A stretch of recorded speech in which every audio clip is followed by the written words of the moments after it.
Welcome to The Riff, where writer and investor Byrne Hobart and I discuss the major inflection points caused by technological change. Our weekly conversation covers the obvious and not so obvious ways in which markets and businesses will adapt as a result. Let's jump right in. Let's get into it. All right, let's do it. Awesome. So is this the Polymarket election? It feels like prediction markets, which we've been talking about for some time, are finally taking off or really playing a significant role. Why don't you unpack what's happening here? Yeah, absolutely. So this is definitely not the first market that people have been betting on. In fact, there's a long cycle to this. So before the advent of modern polling and before norms on gambling shifted, so I guess roughly 100 years ago, it used to be that betting on election outcomes was this ubiquitous part of election season that newspapers would actually quote odds, like quote the betting, like they quote the line instead of quoting poll numbers because no one really had good poll numbers. The stock exchange volume would slow down dramatically on election day because people were just doing last minute trades and last minute bets. And, it sounds like a wild time. And then that all pretty much went away. Like some of it was that there was just this general, part of the progressive movement was just enforcing more public morals, enforcing more norms. So the part of the progressive movement that involved things like prohibition was also the part that kind of clamped down on the fact that we're, gambling over this really important outcome that we should not treat as just another venue for making and losing money and having fun. But now it's coming back. Some of that is that polling, it took a while to get polling really good, and then it got pretty good, and then it's just gotten harder to do good polls now. And I think the amount of statistical analysis you need to go from here's the raw data from the poll to here's what is actually going on in the world just gets more sophisticated. And I think your confidence interval also gets wider over time. And we don't have enough of a sample size to really have a definitive view of how you adjust polling numbers to actually get to probabilities. We can have pretty good guesses. We can have very lively debates on these, but we won't know, and we'll really never know, because one of the factors is just what is the propensity, like conditional on someone supporting a given candidate, what is their propensity to answer the phone and answer a question honestly? And you just don't get that many samples. And since elections happen every 4 years and public perception also changes, what you're sampling is changing too. So that's, it's a noisier world than it used to be. That does push election odds closer to 50-50, and 50-50 propositions are pretty fun to gamble on. Like the classic way to just generically randomize an outcome is you flip a coin. So we like coin tosses. We like having some economic interest in the outcome of coin tosses. And meanwhile, as polling has been getting worse, conveniently, the regulatory situation around prediction markets has been getting better. They've been getting more permission to have real money and have meaningful sums of real money in prediction markets. And there's always been this question with prediction markets where I think from like a market structure theory, one of the things you want in a market is you want some kind of dumb money. And dumb money does not have to be people who are trading totally randomly. And it doesn't even have to be people who are unsophisticated. It has to be people who, when they're entering that market, they are not trying to maximize their profits on that trade. So a classic example is in commodities.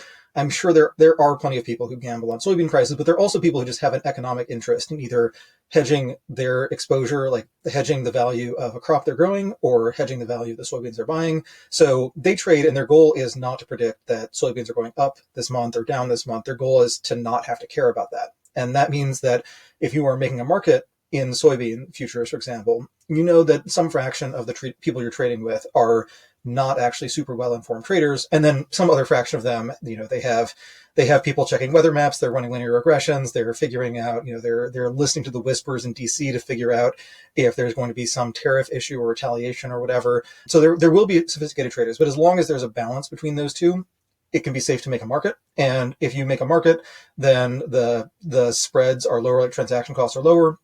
At that point, people are more willing to gamble. And elections, people love to gamble on them. So you have the kind of dumb money that is just, if someone is a Democrat, a lot of their friends are going to be Democrats, their lived experience of the world is everyone is voting for the Democrat. Similarly for Republicans, like they are less likely to know a ton of Democrats. And so their view will generally be that, like everyone's view is generally that their candidate is underrated. And that's great for people who actually want to make money day to day on prediction markets. And where it gets interesting is that prediction markets, like the older ones. So there's a Wall Street Journal article, I think from 2006, about betting in prediction markets. They were pretty small scale, kind of legally uncertain, but you could still make good money, and there were still interesting predictions. What's changed now is that there are just a lot more prop bets you can make. So it's not just which party is going to win and who's going to get nominated for these major high profile national races. Now you have bets on discrete events, and that's, Polymarket did a good job, Manifold did a good job, a lot of these prediction markets did a really good job of saying that Biden's odds of actually being the nominee, even though he was the front runner, were a lot lower than the historical average. And if you just look at the historical average, like it's quite rare, barring something like an assassination, it's like usually the front runner after the primaries are over is the next nominee. It's doesn't usually go any differently from that. But in this case, I think a lot of prediction market people were just looking at the situation and kind of continuously updating.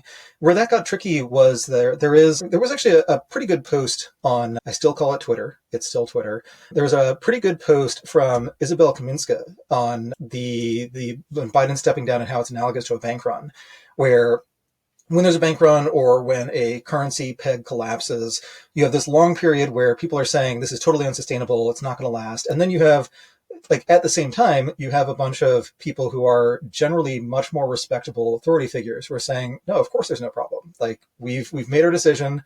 It's fine. There are, people are always complaining and nothing's going to change. And that's actually what they should do optimally. I think Ray Dalio talks about this a little bit in one of his books. It's like every currency peg, like the story of every currency peg collapse is the day before it collapsed, the Minister of Finance said, the currency peg is stable. We have plenty of reserves. We are never changing it. We know this is going to blow over. And the next day the currency gets devalued 40% or something, which you should do. Because if you are the Minister of Finance in some developing country where your GDP is a lot smaller than the assets under management of all the hedge funds who are speculating on your currency, like the last thing you want to say is, I'm way more nervous than I was a few days ago, and I haven't been sleeping well, and we have X hours of reserves left before this depegs. Like, if you say that, that is de facto saying there's no longer a currency peg. It's just you're going to burn your last bit of reserves, keeping the currency propped up, and then it goes away. And I think similarly with a lot of the people surrounding Biden, like there wasn't that much edge in saying that he's going to have to step down. So the fact that people were saying that, and that very prominent Democrats were saying that, and then behind the scenes more of them were saying that, or more of them were asking people for contingency plans, I think was good evidence from that perspective that, yeah, it was probably going to happen. I was surprised by it, although on Manifold I did pick the right day, so I was happy with that. I figured Saturday would be weird, but if you have a full-time, very, very busy job, such as running the United States of America, and you're able to take some time off, able to spend some time with your family over the weekend, like that is a good time for discussions, for reaching conclusions. Like there's a reason that in financial news, we have the idiom of Merger Monday, that mergers get announced on Monday, because you want the transaction to go from, we're probably going to do this, to we've hammered out terms over some period where people are not going to be leaking information and not going to be trying to see how prices are reacting to the next rumor. So you basically want to hammer out any merger negotiation between Friday afternoon and Monday morning. Similarly, for a lot of bankruptcies, like the scary crisis area bankruptcies, you want to hammer that out over the weekend. And you also, you want to do that for these big political changes. And I think that it's helpful to have these public indicators. Like I've started calling prediction markets just co-pilot for current events. Of something, you read some headline, and the headline says this is the most important thing that's happened politically ever, which seems like I've either that record is being set continuously every couple of months throughout my adult life, or there is just a tendency for headlines to somewhat exaggerate the importance of news. So if you're looking at this headline and the headlines say, hey, this is, this changes everything, world will never be the same, you can also go over to a prediction market and see, okay, is this actually world changing, or is this like a slight incremental update in a complicated story? And I think, whenever you're living through anything that feels historical, it's going to feel like a big deal. But you can think of, things like Trump getting shot in the ear, very, very big deal, very big news story. But is it actually like that historically significant? I think you can look at other cases like the actual presidential assassinations, really, really important. Those make it into history books. Attempted assassinations, I think, if you're writing an American history textbook and it's 1988, probably you put the Reagan assassination attempt in there. But by now, I think it's the kind of thing that you just edit as like, this was a pretty big deal to people in the early 80s, not really very significant now, doesn't have a lot of explanatory power. It was just a crazy guy with a gun who wanted to make a big splash and wanted to go after someone important. And as we now have more evidence of the shooter's motivations to the extent that you can really even parse those, it actually is a whole lot like the Hinckley-Reagan thing of, I think both Hinckley and this shooter were researching the schedules of both candidates and basically went after whoever was most convenient to take a shot at. So prediction markets, they're not going to tell you everything. Obviously they're only as good as, one, the information that people actually have, and two, the buying power of people who are more informed. But over time, there's, like with any other market, there's going to be a selection where the people who are right on average tend to have a lot more buying power, and the people who are wrong, for them, it's just gambling, and they eventually lose their money and don't have a very big market impact. The question I want to know is, how much money did Nancy Pelosi make off of this? Yeah, that is always the question. Like there are, prediction markets have been around long enough, and prediction markets are just incredibly enticing to politics addicts. I think if you're really into following campaigns, you do just have this constant grating sense that the narrative is wrong and it's going to be persistently wrong. And anytime you have a persistently wrong narrative that's also expressed in a price, you actually have a probably pretty good risk-adjusted strategy where you know that things are going to gradually grind in your direction. This happens a lot in primaries where people just tend to underestimate how much charisma matters in winning versus other stuff. And once someone is actually on the ground giving speeches, they're on TV getting interviewed, they're on social media, or at least their interns are on social media, and the interns have to be, somewhat in the style or voice of the person they are ghost tweeting for.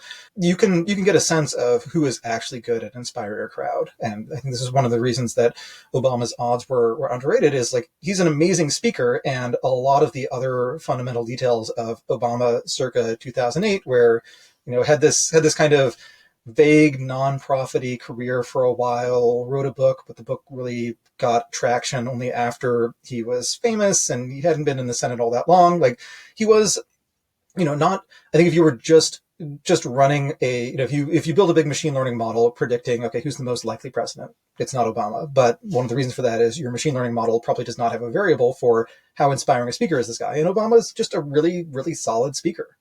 There are, of course, gaffes, but there are gaffes for pretty much anyone who's going to be spending, 80 hours a week on the road talking to people and giving speeches. Like, of course, there are gaffes, but on average, pretty inspiring guy. And Trump, not the same thing, but I think a similar kind of phenomenon where people who like Trump really like hearing him talk. In the coverage of the shooting, there were some interviews with people who were basically Donald Trump roadies. Like, they just go from rally to rally and like to sit near Trump and listen to his speeches. Not really my thing, but clearly some people find this incredibly appealing. So in prediction markets, the people who trade in them actively do pick up on that stuff. But now they've been around long enough that you have people who in college were trading on prediction markets, and then they got a job in polling or in something politics adjacent, and they're still in prediction markets, and now they have a bigger bankroll, and they also have some information that is not widely available. There have been some minor scandals about those things. It's usually not top people who are famous. It's usually people who are like the number cruncher who is really good at parsing the latest poll numbers is also probably someone who is more likely than average to be someone who has a substantial bankroll on Polymarket and who may at some point be tempted to trade ahead of information that they have that hasn't been widely released. So yeah, I think prediction markets will get better and better as an information source and worse as a nexus for bad incentives and potential corruption. But we're probably still at the point where it's a very large net benefit. And I think it's also, like, it is definitely the case that different markets just have different standards for how honest and upfront do you have to be. And those standards, there are different equilibria. So Matt Levine has written about this with respect to the equity culture versus bond culture, where in equities, you do pretty much have to tell the truth. But in bonds, it is just understood that if you say, I bought it at 87 and 3/4 and I'm selling it to you at 88 because you're my best friend in the world, you probably really bought it at 86 and a half and you are selling it at 88 because you know you could get away with it. And as long as everyone knows that that's the norm, it's totally fine. If either some market participant thinks that everyone's going to be completely honest and upfront at all times, that's a problem. And if a judge thinks that, yeah, they should be completely honest and upfront and, not engage in puffery and sales tactics, then that's also a problem. That has been a problem for people in the bond world in the past. Hey everybody, Erik here with a word from our sponsors. Fast forward to the end of 2024. Think about your goals. What can you do right now to give yourself the best chance of succeeding? If learning a new language is on your list, you absolutely need to check out Babbel. Babbel offers a range of learning tools, self-study app lessons, live classes, and even podcasts, which have always been my favorite way to learn. Studies from Yale, Michigan State University, and others continue to prove Babbel is better. One study found that using Babbel for 15 hours is equivalent to a full semester at college. Babbel isn't just a game to kill time and make you feel like you're learning a language. It's not overly academic or rigid either. It's all about learning language for the real world. Babbel stands out because it's designed by real people using a modern conversational teaching approach. It's not always easy, nothing worth doing ever is, but it's straightforward and designed to help you start speaking in just 3 weeks. With Babbel, I was able to brush up on my intermediate Spanish to ramp up for travel to Argentina last year, and was able to set clear goals based on how much time each week I wanted to practice. Join millions of Babbel language learners across all age groups. Here's a special limited time offer for our listeners. Right now, get up to 60% off your Babbel subscription, but only for our listeners, at babbel.com/zen. Get up to 60% off at babbel.com/zen, spelled BABBEL.com/zen. Rules and restrictions may apply. If you don't already subscribe to Turpentine's industry-leading newsletters, like our new daily AI newsletter, Emergent Behavior, or Media Empires, you should. But that's not what I'm here to tell you about. The platform we use to power these newsletters is called Beehiiv, and it's excellent. First of all, it was started by the same early team who helped build Morning Brew into a $75 million newsletter business. And they built Beehiiv to offer that same powerful functionality to anyone sending emails. From essayists to business owners, the platform is beautiful, their text editor is intuitive, and they help you scale your audience with custom growth features. Beehiiv has powerful tools to help you monetize your content. You can easily launch paid subscriptions or pursue an advertising model. The Beehiiv platform will even connect you to premium brands to sponsor your newsletter. Not only do we use them, but thousands of the top newsletters in the world also use them, like Milk Road, Blockworks, the Lindy newsletter, and so many more. Beehiiv's founder hooked up Moment of Zen listeners with a sweet deal. Get 20% off for 3 months with code MOZ. Visit beehiiv.com, that's BEEHIIV.com, to get started. I want to segue to the episode with CrowdStrike that you wrote about. You made an analogy to San Francisco that is pretty interesting. Why don't you unpack what you're saying there? Oh, the car break-ins.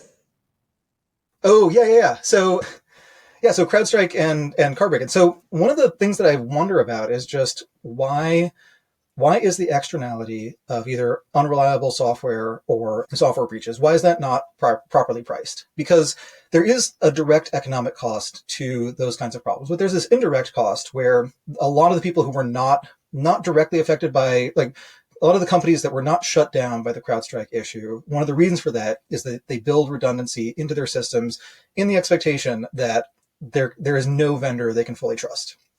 So there is a lot of additional expense that is required if you know that you can't fully trust vendors, and also you probably, if a vendor does X billion dollars worth of damage to the global economy, that you're probably not getting X billion dollars from them. Now, we'll see what happens with CrowdStrike. They will probably end up paying some parties some money, and they will definitely have a hit to their revenue because of this. But it's a hard thing to do, right? Because you have these really, really complicated networks where so Microsoft, they wrote a blog post updating people on the CrowdStrike issue. And one of the things they said was they believe it was about 8.5 million machines affected. That's fewer than 1% of all the Windows machines running in the world. But it's clearly not less than 1% of economic activity that was affected by this. And the reason for that is, of course, that it's not like every single economic interaction involves exactly one computer. They all involve a full chain of computers, and there are often many, many single points of failure within that chain. And so you only need one of those to be damaged for there to be pretty widespread inconvenience for everyone else. And so when I think about this, just the cost of not perfect software, I think of it as sort of like the cost of just low-level crime, where if you look at the cost of crime in San Francisco, like take car break-ins, for example, you can say that to figure out the cost, you add up number of windows smashed and multiply that by the cost of a new window, and maybe bake in some cost for the time it takes to actually get it repaired, and maybe you add up the value of the stolen goods. But that's a wild underestimate of the cost, because the actual cost is all of the changes in behavior that people have to make because this is a risk that isn't really taken care of, that they either don't have a car, or they have a car that they have to find somewhere to park. And it's, real estate's very expensive in San Francisco. So garage is a very, very expensive luxury item, or they live in a neighborhood that is much more expensive where those kinds of things don't happen. Like, these are all really high costs, but they're hard to estimate. And they don't seem to be incorporated into the cost benefit analysis for just dealing with this kind of problem. So I think that probably there are just a lot of cases where the real externality from some problem is the changes in behavior that a lot of people have to do just to mitigate the risk without eliminating it. And that you just get a very different number on the economic impact of these things if you look at the mitigation cost versus the directly imposed costs.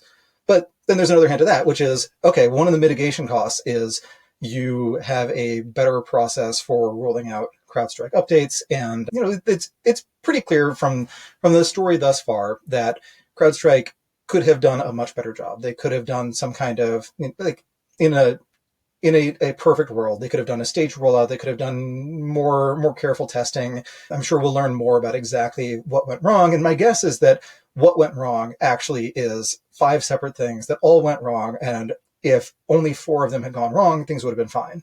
But if they all go wrong, then you have a real problem. And those kinds of things they're really hard to test for. You sort of need to simulate all the states that the system you're thinking about could be in, identify the most informative states, and then sort of brute force all the configurations of those states, like all the tweaks and configurations of those states that could lead to a surprising outcome. That's hard to do.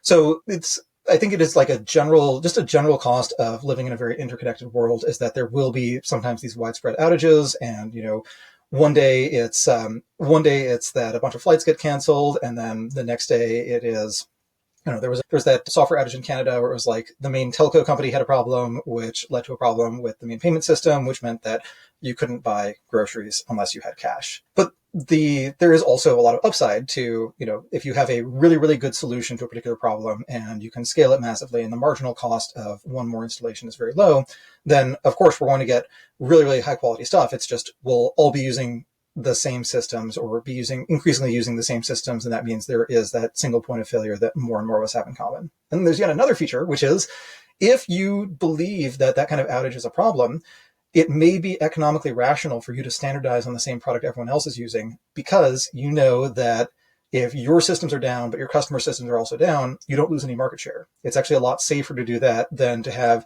your systems up when everyone else's are down, but also your systems are down when everyone else is up. So there are some businesses where you do get credit for being the one company that thought of all the contingencies and that didn't run this particular risk. But then there are a lot of other ones where you just don't get credit. Like the flights, some of the flights won't happen, but some of the flights just happen a day later, and one of the airlines will still capture that revenue. So they may decide that actually the cost of occasionally having a huge outage is worth the benefit of standardizing on one product that does a good enough job, has a recognizable brand name, and that they can generally largely trust.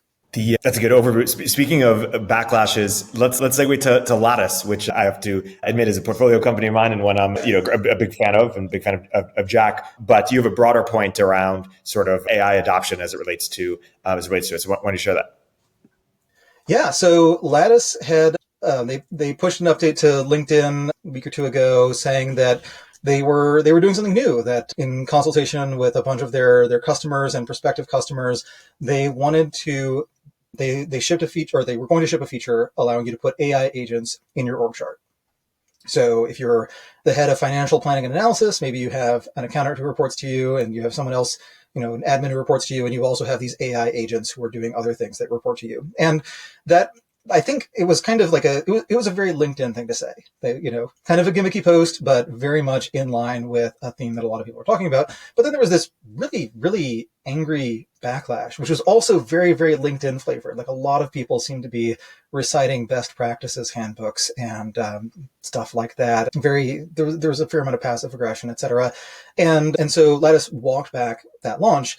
And part of what I thought was, okay, like a lot of the people who are pushing back on this just didn't read. They did not read the post, because the post says that they talked to a lot of people and that a lot of people were specifically asking for this and saying, yes, this is definitely a problem we will have in the near future, and we want to be able to address it now. Like, we want our org chart to actually make sense in light of smarter and smarter AI agents. And a lot of pushback was, none of your customers are asking for this. That's just not true. But it occurred to me that there is this broader point that if you are launching something new, and in particular, if you're launching a product that relates to how people work and sort of how they think about themselves, like I don't think of myself as in the same category as an AI agent, but I also recognize that there are some use cases where someone might either Google something and find a piece that I wrote, or ask ChatGPT, and that I am implicitly competing with an LLM. Like, a lot of people don't like that, but they just have to deal with it. And I think that in some cases, companies do, like, particularly if they're in a fast moving field, it is kind of a risk that if they have never done something that got vocally criticized by many of their customers or many of their users or something like that, then it's a problem. I think back to when Facebook launched the news feed, and the story in one of the Facebook books is that they knew that it was a good product because someone created a group on Facebook called I Hate the Newsfeed. And within a day or two, 10% of the entire user base of Facebook had signed up to this group. And on the one hand, that's a lot of people saying they hate the product. On the other hand, they only found out about it because the newsfeed was telling them all their friends were joining this group. And so they joined the group. And so it was actually a vindication that the newsfeed works. It does exactly what it's supposed to do. People will respond to it. They will do things they would not otherwise have done. They'll learn things they wouldn't otherwise have learned. They will be engaged with the product. And now the newsfeed is just this default part of the Facebook experience, and feeds in general are ubiquitous. So they correctly saw the future. They saw that a static approach where you just have to check the profile of every person you happen to be stalking right now, that was not going to scale and not going to be the way people wanted to interact with their social networks. So they just jammed the future down users' throats. Everyone complained, and then it actually turned out to be totally fine. And now I don't know of anyone who says that they miss the pre-newsfeed Facebook. Like, I've never encountered that sentiment, even though a huge fraction of the Facebook user base was pretty annoyed by the newsfeed when it came out. Yeah, it is funny how it's like users don't know what they want often, or actively don't know what they want. I want to segue to another piece you wrote about, which was about the great financial crisis, or the idea that since the great financial crisis, more countries have developed more complex financial systems. But finance is kind of a different case relative to other industries as they mature. Why don't you unpack that? Yeah, so there is this pattern where when a country first starts developing, they're typically doing something involving natural resources, like they're farming, they're mining, and then ideally the profits from that allow them to fund the purchases of equipment that let them build a manufacturing sector, and eventually they get rich enough to have a services sector. Like, it's a common development model, and it makes a lot of sense. And one corollary to that is that the more advanced a country's economy is, the more likely they are to specialize in a set of pretty narrow things where they are the best in the world. And if you're using those products, you are almost certainly importing them from that country. So, Taiwan and semiconductors, or the US and certain kinds of medical equipment and planes, we'll see how that lasts. But for now, and that model does make sense for a lot of products. I guess the US also exports a whole lot of software, so there's that too. So that model works for a lot of products, and that was sort of the implicit model of financial services in coming into the financial crisis. Was you have a couple superstar cities, and they're partly determined by historical contingencies. Like, most of them are ports, and they tend to have time zones that are convenient for a lot of other countries. And what that tends to lead to is that a lot of the financial system is denominated in a handful of currencies that are very liquid, widely traded, et cetera. And I think this is something we've talked about before. It's certainly something I've written about before. That if there are two countries that are trading with each other, and neither country has much use for the other's exports, or like neither country has, there's not like a bilateral direct way to trade, not like really a way to barter, but they have goods that, like, one country has goods that the other country could use, they will tend to default to just using the dollar. So like if someone in Poland if a company in Poland imports something from Brazil, they're probably not trying to send zlotys to Brazil. They're not trying to get reals in Poland. They're just going to default to dollars or euros or some widely used currency. But that creates this risk, which is that if your financial system, if your exporters, who are also likely to be your big borrowers, if they're used to a dollar-denominated world, they're very sensitive to where the dollar is trading relative to the local currency, and also sensitive to dollar interest rates. So part of what made the financial crisis so tough was that it was just a global dollar shortage, and it wasn't trivial for central banks to get the right amount of dollars to the countries that really needed dollars at that moment. And that's also, it is a feature of financial crises generally, like a global financial crisis is a short squeeze in the dollar. You're selling everything else to get as many dollars as possible because you have dollar denominated debts, i.e. you have a short position in the dollar, and because the dollar is going up, you feel the need to cover so you don't get wiped out. And what's happened since the crisis, so there's a neat Bank of International Settlements piece on this, is that a lot of countries have actually built up more of a local financial system. They have more local currency denominated debts, and there's a broader set of borrowers. So in a dollar-centric system, large borrowers in small countries can still get access to dollars, and small companies in those countries just don't have much access to credit. So now there are more robust banking systems in other countries. They are able to provide that credit. And that means that when there is a recession or a crisis, they're actually able to moderate some of the impact themselves. Like the government can basically encourage banks to lend a little bit more freely and to not call in loans. And that keeps a few companies afloat for long enough to survive the crisis. And then you don't have these costs of this company, it was economically viable long-term, like it's worth existing, but it ran out of cash. And so it gets shut down, the assets get liquidated, and the employees are just scattered. That tends to be value destructive if it's a viable company. And then, it's helpful if the company was dying anyway and the crisis is what killed it, but that is not necessarily the case you'd expect most of the time. But the paradox there is that if you are building a local financial system, you probably don't want to invent everything from scratch. So what you'll probably end up doing is copying a lot of aspects of the financial systems of the countries you deal with. So you're introducing some level of redundancy, that you just have more people who are working at banks in that world than in a globalized world where the US is basically exporting financial services as one of its key exports. So you have more redundancy, but you also have more copies of basically the same banking system. So in some ways, the systemic risk is going to be pretty similar. And in fact, if you copy a lot of the basics of the financial system, but you don't have the institutional knowledge about how things go wrong, then you end up copying some of the mistakes of that financial system.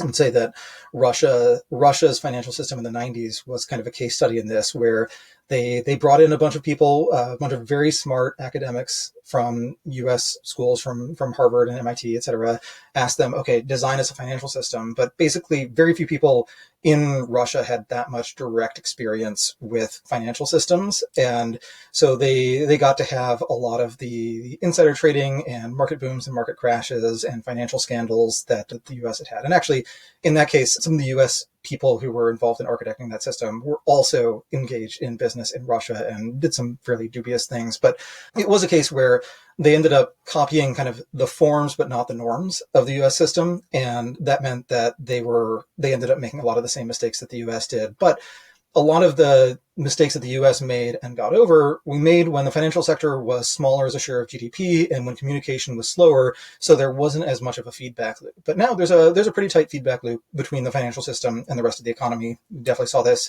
in 2008, but we also saw a lot of this in 2020 in a good way, where I think the recession, the brief, brutal, but very brief COVID recession would have been a whole lot worse had there not been fairly direct channels for the Fed to inject liquidity into markets, and for that to keep the recession from really spilling over into a crisis.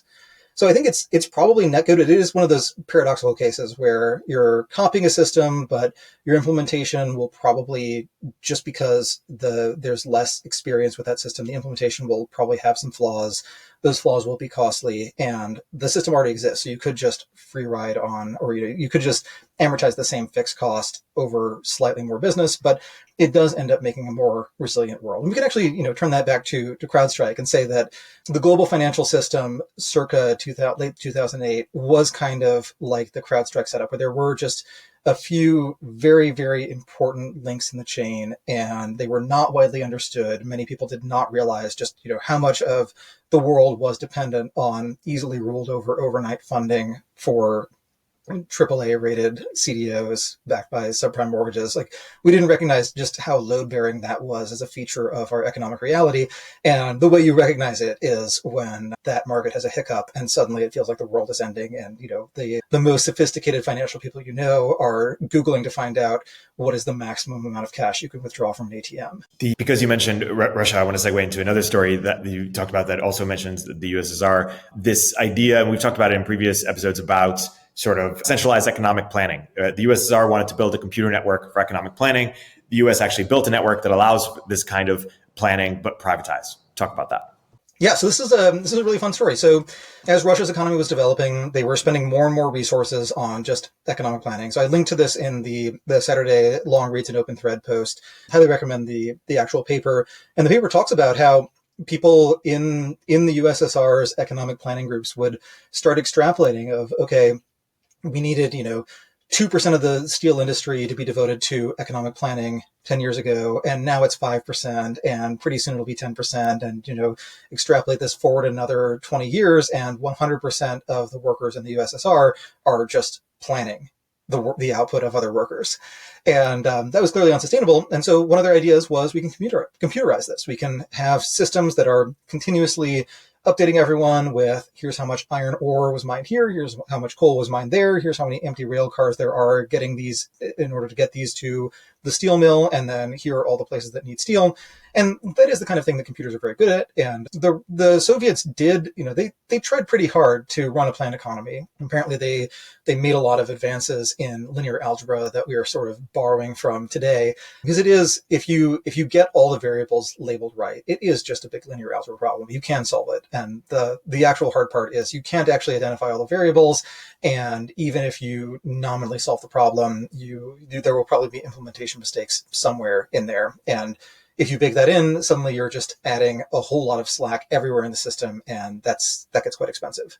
So they speculated about this. They talked about building it. They just ultimately weren't able to persuade people that this would work. And then of the people they were able to persuade it would work, there was also this question of, is the computer going to take my job? And so it just ultimately did not work out. USSR ended up shifting its economic priorities over time, and then it failed.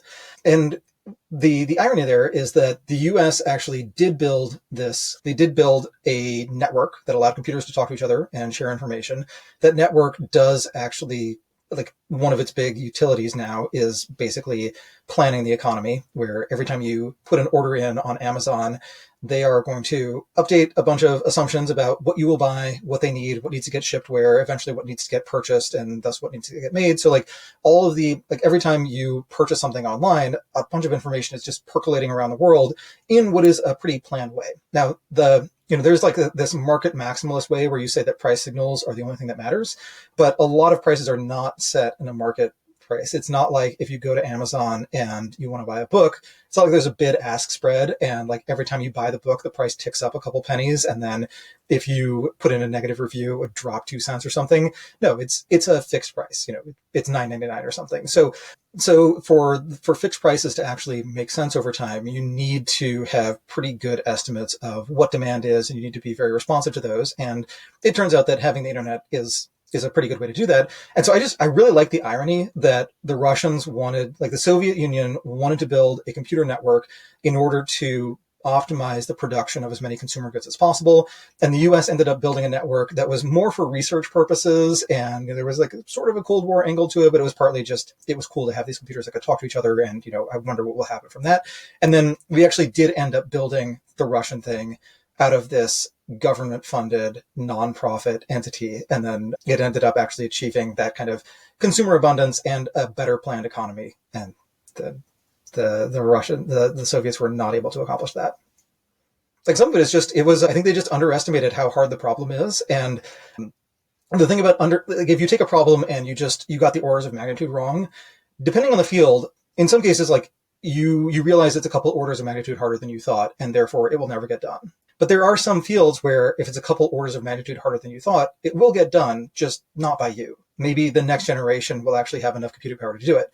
like there is this sense in which communism was just it was a problem of insufficient RAM. If you have enough data and you have enough computing power, you can have full communism. But then the problem with that is that if that computing power can also be used to create new products or to influence people's purchasing decisions, then suddenly your economy's complexity scales faster than your ability to plan it. So you never end up with a planned economy. You just always end up with the computing capacity to plan the economy of, N decades ago, but not nearly enough computing capacity to plan the one you have today. One of maybe this is a segue, something that could have only happened in a free market, though this was greatly surprising to me. If you were to ask, someone listening to this podcast, what's the greatest performing stock of the last 100 years, I suspect no one listening to this would guess Philip Morris. Say why is this the case? Yeah, so Warren Buffett has this very regrettable line in the book Barbarians at the Gate, where someone is asking him about the book Barbarians at the Gate, which is a wonderful, wonderful book. It's about the takeover battle for RJR Nabisco. And someone asks Warren Buffett if he's interested in participating in the deal. And he says, I'll tell you what I like about the cigarette business. You make a product for a penny, you sell it for $1, you're selling it to addicts, and there's tremendous brand loyalty. And that's about it. Yeah, there's a huge markup between what a smoker will pay for the incremental cigarette and what it actually costs to produce an incremental cigarette. And that markup gets captured increasingly by governments. And in some countries, it is just a government-run business. Like in China, there is the huge state-run tobacco company. It's often a very material contributor to the Chinese budget, and this creates all sorts of perverse political dynamics. Like vaping is actually a threat to the state in China. It's not quite like that in the U.S., but it is just as a business a really good business. I think it's the second best business. Best business model is running a search engine, because you have these data loops, you get more information about your users and more information about what your ranking should be every time people use the product. So once you have number one market share, as long as you can continue to sustain that effort, you're golden. But second best business would be, selling a very addictive drug that is consumed frequently and that also goes bad. You probably should not buy, a 1-year supply of cigarettes. They'll be pretty nasty by the end of that year. So it has a lot of those features that just make it an incredibly profitable business.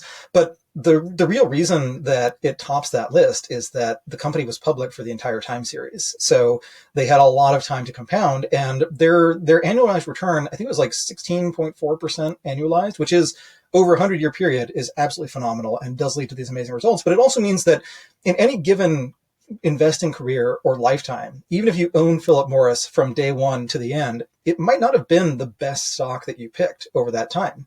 In fact, it was almost certainly not the best stock in terms of percentage returns. So I think part of what this illustrates is just that over really long time periods, being able to compound at a slightly above average pace means everything.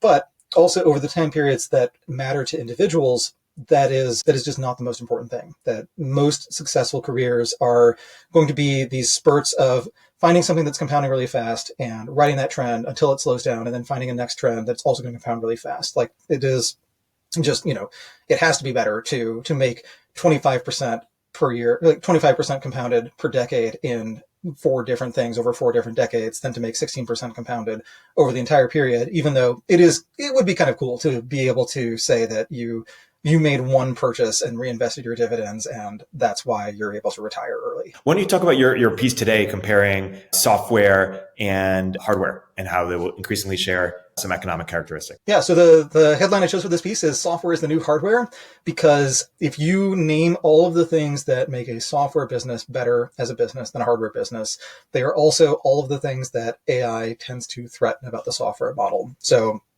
normally in software, you have really, really high incremental margins. Selling one more copy, delivering one more copy of a software product rounds down to free. But if that software product involves lots of inference, then it can actually be negative gross margin. I think a lot of people are exploring just how negative gross margins can get if they have a business that is based on API calls to some of the big labs. You also, with a lot of software products, there is this initial investment that is just not that big. Like you can build version 1.0 of something, version 0.1, like it is good enough that it works. And for the customer who's been asking for this exact thing, it's what they want. Depending on the category, that can be complicated, but in a lot of cases, it is something that a handful of people can do over the course of one Y Combinator session. They come in with an idea, or maybe a basic prototype, they come out with a product that is actually generating ARR. But there are, like, some of the AI products just require quite substantial investment before you even know if the product is good. The minimum viable product was just not, like, for LLMs, was not really a viable product. Like, it was a very cool demonstration. Like, GPT-2 was a really cool demonstration that computers can plausibly guess the next word, but it always felt like a fever dream if you're reading GPT-2 generated text. And then GPT-3, that was actually pretty good. Like, that was the point at which people were saying, like, this, we didn't train it explicitly to know JavaScript, but it knows JavaScript and it can code. And then obviously with ChatGPT, just changing the interface a little bit meant that people really understood it, because now they were interacting in a way that they were actually used to. Like, it is a common interaction to ask someone to do something and then you get a text-based answer back. So it fit into a lot of the ways that people work. But turning back to the economics, one of the other things that I speculated on in this piece was that there's always this question with large enterprise software companies of why do they have so many engineers? And you could justify, like, they have a lot of salespeople because sales is just a human labor intensive task. But engineers, like, does DocuSign actually need 100 times as many engineers as it took to build the initial version of DocuSign? And one of the answers is, like, the standard for running mission critical software, like the reliability standard, is a lot higher than the standard for your first version of, yes, you can put your signature on an electronic document and save it somewhere. But there's also, these products need a lot of integrations with a lot of different tools. And as the cost of creating a new software tool goes down, there will be more of those tools. There are actually more integrations. And so the largest software products may actually need just more labor, like more engineer time, in order to reach the right scale. There's actually an interesting little data point on this from the video game world that I wrote about this morning, where Electronic Arts, they've been doing professional football based games for a long time, but they did a college football based game. And one of their constraints was they like to have 3D models of players' heads where you can rotate the players' heads. And these are actual people, so you need an actual 3D model of a specific person. And there are just a lot more college football players than there are professional football players, and the rosters are decided later, and the rosters change a lot more. So it was just not tenable to actually send someone to each team and practice and, take a bunch of photos from a bunch of different angles and turn that into a model. But you could think of the photo to 3D model thing as training data. And then you could say, okay, we are not going to actually handcraft every one of these models, but we do have some headshots, and we do have data on what, how you transform a headshot into a 3D model. So we could automate that. But then they realized some of the models were just not very good. And so they still needed people to touch up the models and redesign things and maybe reshoot some photos. I don't know if they reshot photos, but they did need the 3D modelers to actually do some updates there. And I think this is a case where if you commoditize the simpler part of the job, and I'm sure the simpler part is, like, I'm sure there are repetitive aspects to building these 3D models. If you commoditize that part, then you're actually increasing the amount of the value added work that it's worth doing. That if this game was just not worth doing, if they couldn't do 3D headshots, then absent AI, they just wouldn't have made the game. And then whatever those 3D modelers were doing, maybe they would not necessarily have a role at EA. But they did. So I think it's actually a pretty positive story about the impact of AI on employment, is that as long as your job has boring, easy things that you have to do and also complicated, interesting things that you like to do, there is a decent chance that one of those will be automated and one of those won't. I think the really annoying part would be if the fascinating part of your job happens to be composing original prose about something, and GPT-4 can actually do that just fine. And so you have to do the boring thing, whatever that is. But I think in a lot of cases, there will be jobs where one person is the high value complement to a lot of AI work that just keeps getting cheaper and thus keeps getting more ubiquitous. That's well articulated. A couple more pieces I'm going to try to get in quickly. One is, you talked about how when the market is overweight one industry, this often gets reversed by a cyclical swing in the fundamentals, but sometimes politics plays a role too. When you want to share that. Yeah, so in that post, I went through a long list of cases where the market was really, really heavily weighted towards one industry, and then what happened next. So you've got railroads, like, they were 2/3 of the market at the turn of the 20th century. By 1917, they were briefly nationalized, and their economics were basically impaired for 2 generations, but did eventually turn around. But that was a case where there was very much a political reaction to this very large, very powerful industry. And then manufacturers In the 1930s, they actually were probably larger manufacturers were probably maybe net beneficiaries. So there was like this mid-New Deal attempt to create an accommodation, which was their labor will have collective bargaining rights, but so will employers. And they will be able to, collectively bargain with retailers and say, you can't cut prices on our products. And they'll be able to, do some level of price fixing, some level of light cartelization. But that did unwind. But then in some other growth industries of the 20s, that was not the case. So in electrical utilities, that was like the high growth industry at that time. It was also just a really great opportunity for financial engineering because you had big capital expenditures up front, and then you had these recurring cash flows over time. That's just the kind of thing where people love creating very elaborate stacks of different financial products to fund that. But that was a case where FDR called out specific entrepreneurs like Samuel Insull by name, saying these people are the problem with the modern economy. And electrical utilities have been much more like they're pretty much legally mandated to be a much more boring industry ever since. And then you have, I think, like the large, consumer packaged good manufacturing type companies that were big in the 50s and 60s. In that case, it wasn't really a change in Washington, D.C. that caused a problem for them. It was actually OPEC making new decisions, because it turned out that a lot of U.S. industry in the 50s and 60s was implicitly very, very dependent on cheap oil, very stable oil prices. And oil, if you look at long-term charts of oil, it is just a comically stable commodity from about the 1930s through the late 1960s. And then it goes absolutely crazy. And that really cut into their margins. So in that case, it was more like they were sort of free riding on a level of geopolitical stability that was actually not sustainable. And so they got hit pretty hard by that. And then by the early 1980s, if you looked at a list of the largest market cap companies, it was going to be very, very heavily weighted towards oil and other resource extraction companies. And they actually got hit with a windfall profits tax, where they were taxed on the basis of the difference between oil prices before and after the OPEC embargo, because obviously Exxon did not have a whole lot to do with that embargo, but they certainly benefited from selling more expensive oil.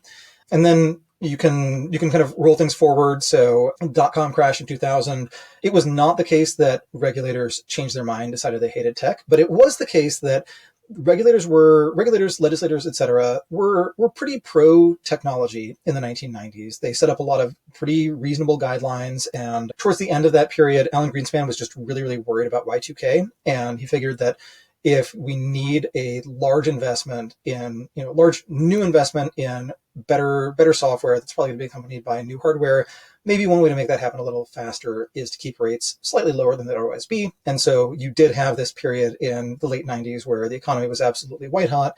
Rates weren't weren't being cut to zero, but they were lower than seemed like equilibrium.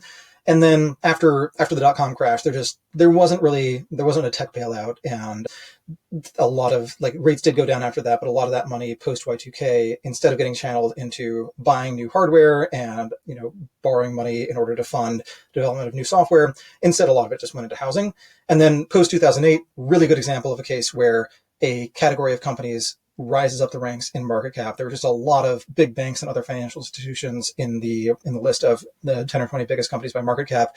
And some of those businesses just totally changed. They're just and it's probably for the best. If you look back at 2007, you look at a company like Lehman Brothers or Bear Stearns, you are basically looking at a prop trading firm that is not especially great at risk management, but is also levered 30-1 and has lots of people doing who knows what with all these different trading strategies. It is kind of crazy to have a business like that exist. It's really crazy to have a business like that exist and have some kind of tacit backstop from the federal government.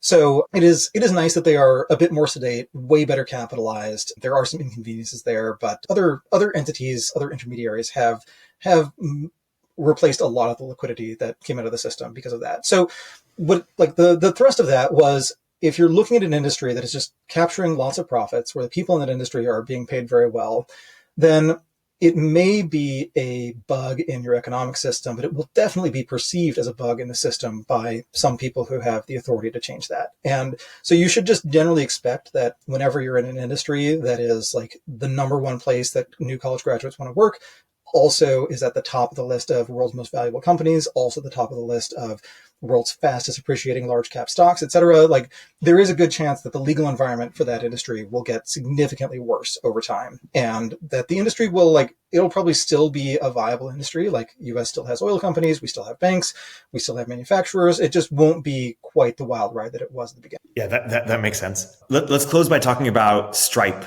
and Sequoia offering to buy its shares, and what this means just more broadly for companies staying private longer. Is this just an ongoing trend? Like, are companies even going to be going public, or how do you foresee this playing out? Yeah, I think so.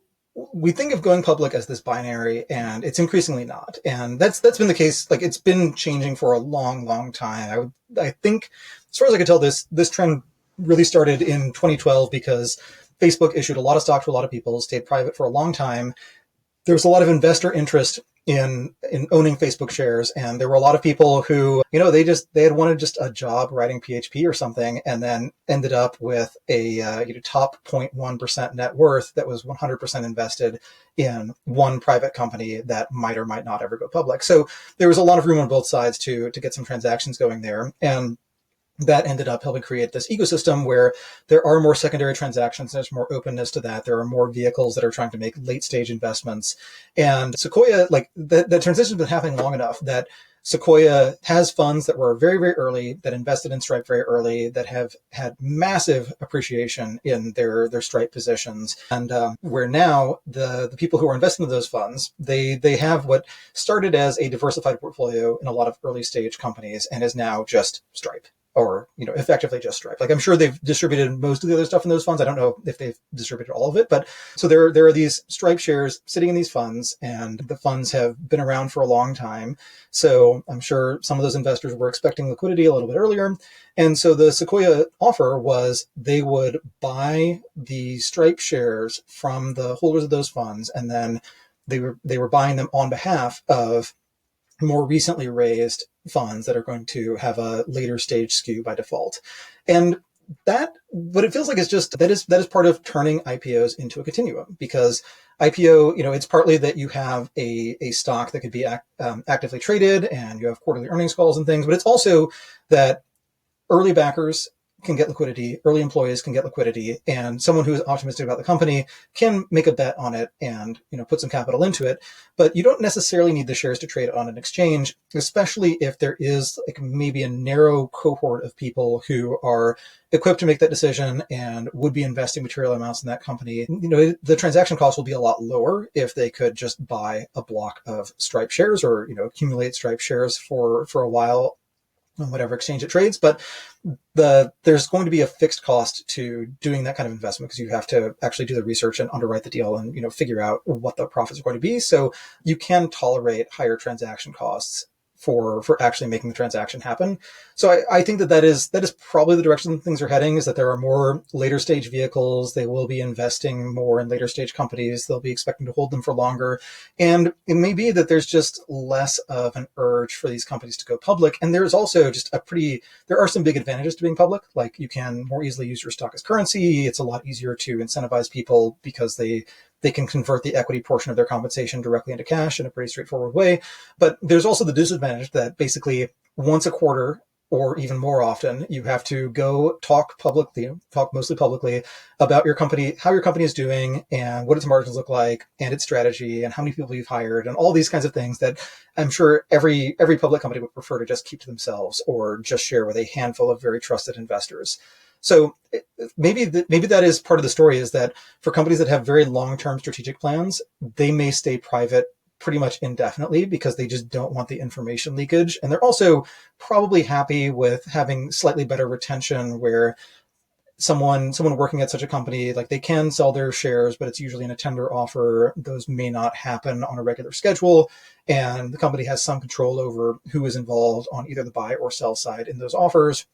And they get a lot of blowback if they use that control too aggressively, but it is another source of flexibility for them. So That is very annoying to me, because the companies that fit that criterion, where they're going to be growing for a long time, they have strategic plans they don't want to talk about too publicly, those are also the most interesting companies to write about and to read about and to invest in. So the fact that it will be harder to invest in them and that they won't be releasing a lot of information is deeply inconvenient to me, but it does mean that there will be cooler companies out there. So who's to say? I'll ask a broader related question, which is, do you think venture returns are approaching more like private equity returns, in that these funds are getting bigger and bigger and companies going, later and later? Is it just time to kind of rethink how we think about the asset class? I think venture is probably going to be more cyclical than private equity. Just things come in and out of fashion, and the flows of funds are a little bit different. Like private equity is closer to a substitute for equities, and then venture is not quite that. It's maybe closer to a substitute for NASDAQ 100 equities, which are just going to follow a different cycle and be more volatile. It would be weird if an industry got larger and more institutional and had much more awareness and returns did not go down. What usually happens is returns go down, risks go down too. And I think to a large extent that's true. Like those later stage deals, it is, by the time a company is raising late stage capital, like it's typically a real company. You can actually analyze the market, you can look at the product, you can use the product, you can talk to people who've used the product for a while, and you can do the kind of research that you'd do for a public company if you were doing a really, really deep dive into that company. So I think that it just makes sense that you wouldn't have the same target return for an investment like that than you would for a very early stage investment in a company that is trying to, cure cancer or build an AI god or whatever. It's just it's a different category and different return profile. So yeah, I do think that that's probably the direction things will head, but it will remain, at least parts of it will remain, a distinctive asset class. There are some deals that could be VC, could be PE. You could think of them as either one. And there are some deals where it is very clearly, very purely venture capital. We're a bit over time, so I want to segue this for the next conversation. But Byrne, this was a great conversation, and I look forward to the next time. Yes, indeed. It was fun. All right. See you next time. Thanks for listening to The Riff. Please go follow and subscribe, give us 5 stars, and check out Byrne's excellent newsletter, The Diff, if you haven't already.